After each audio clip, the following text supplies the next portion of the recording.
एकदा गौतम बुद्ध प्रवास करत होते. प्रवासात एक रागवलेला माणूस त्यांच्याकडे आला आणि बुद्धांना खूप अपमानास्पद बोलू लागला. तो म्हणाला, "तू खोटा साधू आहेस, लोकांना फसवतोस." बुद्ध मात्र शांत बसले. ते काहीच बोलले नाही. त्यांच्या चेहऱ्यावर शांततेचा आणि करुणेचा भाव होता.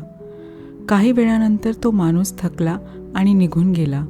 शिष्याने विचारले, "भगवान, तो तुम्हाला इतका अपमान करत होता, तरी तुम्ही काहीच बोलला नाहीत. तुम्हाला राग आला नाही का?"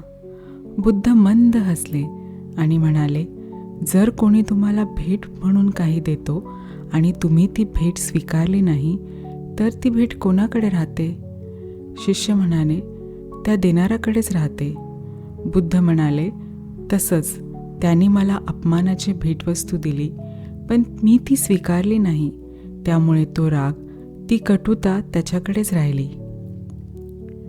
रागावर रागाने उत्तर दिलं तर राग वाढतो, पण शांततेने उत्तर दिलं तर राग वितळतो. आपल्या मनाची शांती इतराच्या वर्तनावर अवलंबून ठेवू नका.